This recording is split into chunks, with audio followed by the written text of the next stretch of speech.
On Buck Stops here, our newsmaker tonight. He's a man of many different parts, a co-founder of Infosys, a technocrat, the architect of the Aadhaar program, the much debated and discussed Aadhaar program, and of course author, out with his second book that he's co-written with Viral Shah, Rebooting India by Nandan Nilekani and Viral Shah. Joining us now from Bangalore is Nandan himself, and of course in his introduction I forgot to mention one of the most recent and much focused parts, that of a politician. Nandan Nilekani, welcome to the Buck Stops here.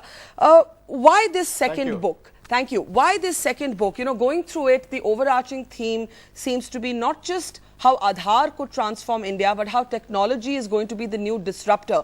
In fact, you go so far as to say that you don't need 1,000 people or 10,000 people. 100 carefully selected individuals could change the future of India. Is that a hyperbolic claim to make?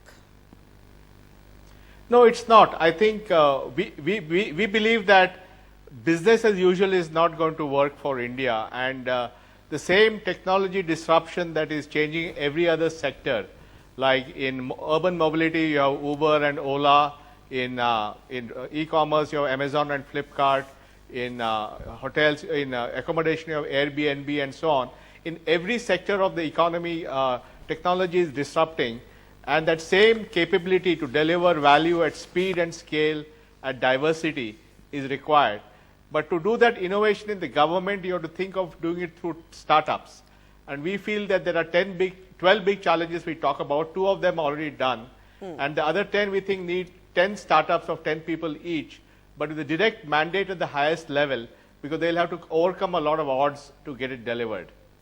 You know, you even speak of how a government scheme, any new government scheme should be exactly like a startup. How do you reconcile this? You've now worked in government. You know how exasperatingly difficult it is. You know how difficult it is to change mindsets. And you write about that, in fact, at great length in the book. Do you believe that any government, any party has shown signs that a new government scheme is just like a startup? No, I think history of independent India has many examples of startups. I mean, the nuclear program with Dr. Homi Bhabha, the space program with Dr. Satish. Yeah. Then there is the milk program with the Korean, Aadhaar, the green revolution with Norman Borlaug, M.S. Swaminathan and C. Subramaniam are all examples of startups within the government. So to introduce a new thing, you need to do it as a startup and then blend it into the system. And that's what has been done with Aadhaar. Let's come straight to Aadhaar, Nandan. You've had the Attorney General of India telling the Supreme Court that it is now the most widely held identity card. More than 92 crore people are Aadhaar card holders. But the Supreme Court is not convinced. It's referred the matter to a constitutional bench. It is not at all buying the government argument that a poor person would happily relinquish privacy rights if he were to be a beneficiary of these schemes.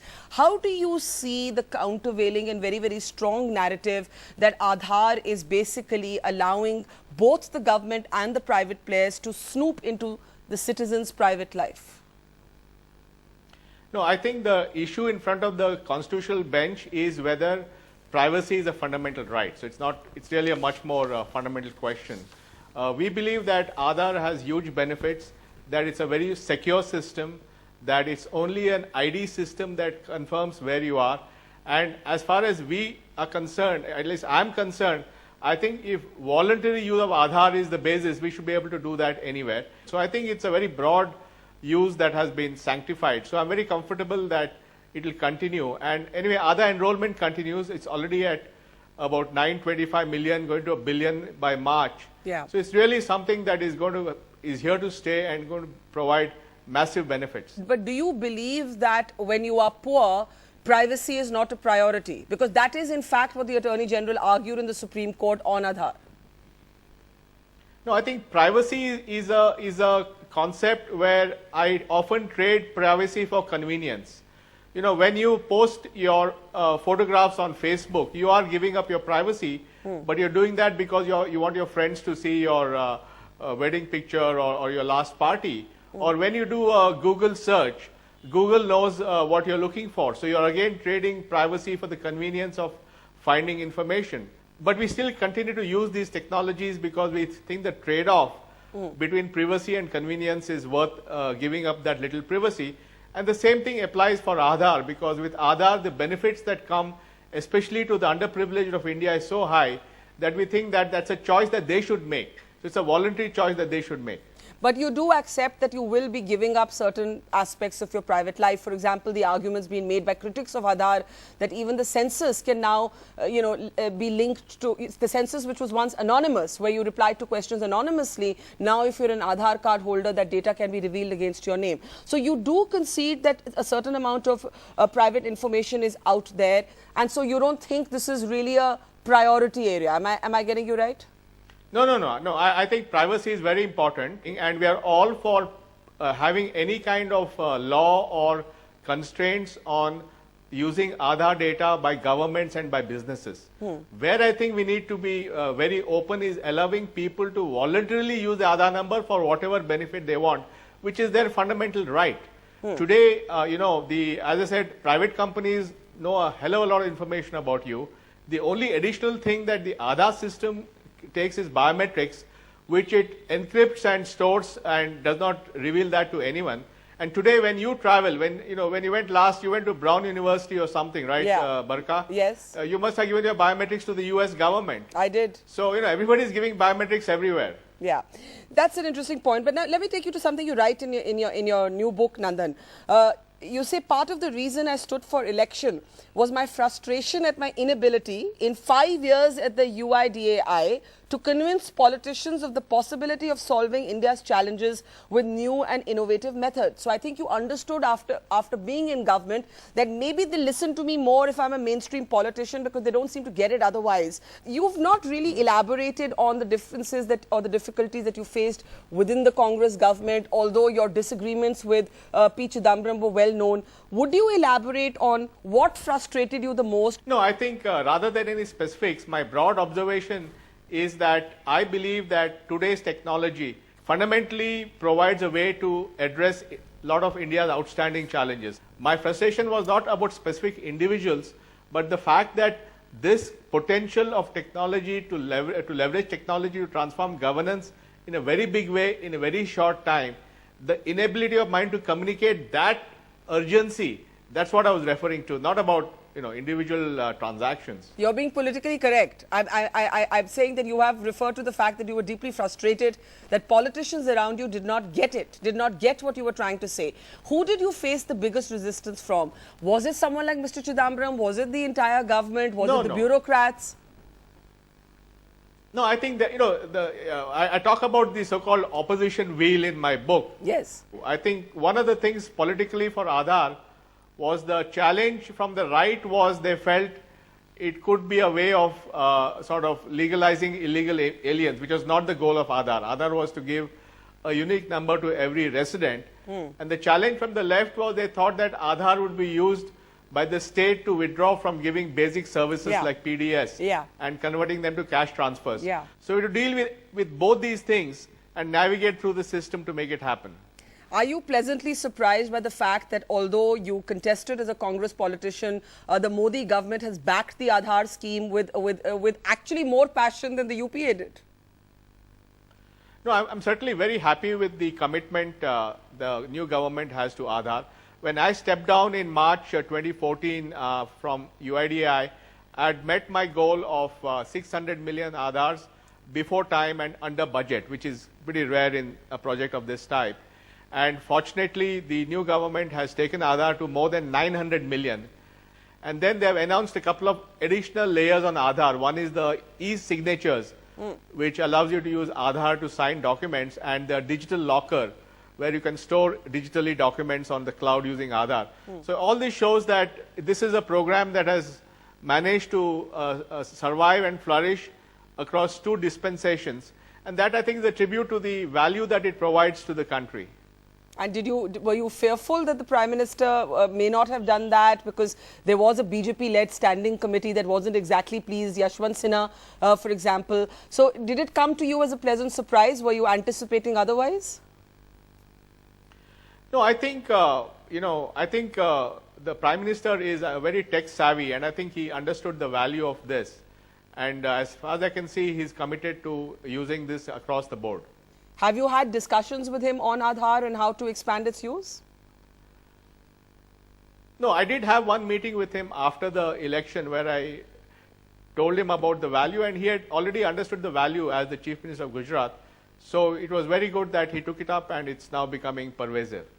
Now, you spoke about the left worrying that that direct cash transfers could become an excuse for the state to abdicate its role. This is an argument that has primarily come from economists like Jean Drèze, who quote surveys that they have done where a bulk of their respondents, when asked what would you prefer, a direct cash transfer or food grains, still continue to say food grains. And he's really among those who's leading this argument that what will happen is subsidies will end up going into the bank accounts of the poor, and then the state will feel no need to build infrastructure, to build roads, to build school, to provide development, to provide health services. So how do you respond to this concern, Nandan? Well, from an Aadhaar perspective, Aadhaar platform is neutral. Whether you give cash or give rice, it can be used for both. It's a public policy choice that the government has to make. So I personally feel that in areas where you're already giving cash, you should use Aadhaar for cash transfers. In places where you're selling subsidized products, LPG and kerosene, you should sell at market price the LPG and give cash as a transfer into the bank account. And in areas like PDS, give rice, but give the consumer the option to take cash. After all, he should decide whether he wants rice or money. Why are we deciding on his behalf? Yeah. You also write a very interesting chapter called A New Era in Politics, the party as a platform, where it's almost as if the party is yet another, almost like a media platform, that we live in this sort of very media-mediated politics. And you say that the future of politics is actually no political party is going to be able to afford to ignore either technology or the mobile phone. Well, first of all, I think that by 2019, we'll have more than 500 million smartphones in India. So our postulate, Viral and I both feel, because Viral worked with me on my campaign, that the 2019 Lok Sabha election will be a mobile first election. Now what that means is that organization, party which comes out with a platform which allows different candidates to plug into the platform is going to have a benefit. And Nandan, you write extensively about your own campaign in Bangalore when you ran for elections. Tried to employ some of these new tools of technology, social media, WhatsApp, Facebook, and so on. But there's a very interesting conclusion. You obviously, Anand Kumar of the BJP defeats you, and here's what your book says about that defeat. While Nandan polled more votes than the Congress candidate in the previous general election, the campaign could not overcome the Modi wave that swept the nation. The strong anti-incumbency sentiment that prevailed during the elections led many voters to tell us that Nandan was the right man but in the wrong party. Ultimately, technology can only take you so far. I found this line very interesting. Right man, wrong party. Do you believe that your fate would have been different had you contested on a BJP ticket or as an independent instead of the Congress? And do you regret that choice? No, I'm just telling you what voters told me. I'm not saying that's my view. What is your view? Lesson for me? No, the lesson from me from all this is that I am better off bringing change with the knowledge I have of technology and disruption than trying to be a mainstream politician. So you're saying that the lesson for you is that you were ill-suited for mainstream politics, or that the Congress party was the wrong choice? No, I believe that I personally feel that I'm not suited for mainstream politics, and now I think that because of the fact that technology is disrupting in so many ways, I have many other ways to help in bringing change. So for me, that's the preferred option. So does one take that to mean that you are no longer in politics, you are no longer with the Congress party, that you have decided politics is not your cup of tea? No, I've definitely decided politics is not my cup of tea, that's right. And would you still affiliate yourself to one or the other political party to advise them on how to use this technology? No, I think my view is that I have an understanding of multiple strands, right? I would like to contribute this knowledge to bring accelerate the pace of change that India needs. And this book that Viral and I have written is part of that process of planting those thoughts in the mainstream. So no more elections and no more advising the Congress party? Certainly, I'm not going to stand for any election again. But do you still see yourself as a Congress politician? Should that be one of my introductions to you? Or have you left No, the I'm Congress? still a member of the Congress party. No, I'm still a member. I'm inactive, but I'm a member. And will you remain one, or are you in two minds about that? I think we'll let's see how that goes.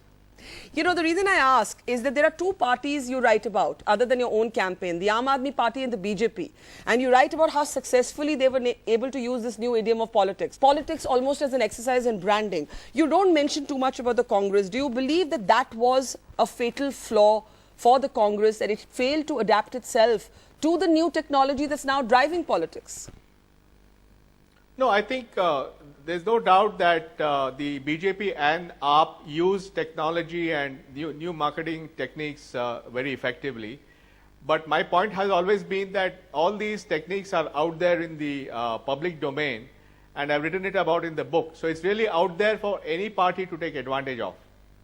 And who do you think has most skillfully used it so far? You know, there's a very, very interesting thing you write about how when Manishankar Iyer dismissed Narendra Modi as a chaiwala, typically it would have become just another statement for the BJP to condemn, but that the BJP was smart enough to actually embrace it and wear it as a badge of honor. And so politics is really changing. So would you say that so far the BJP has been ahead of the curve in understanding this new politics?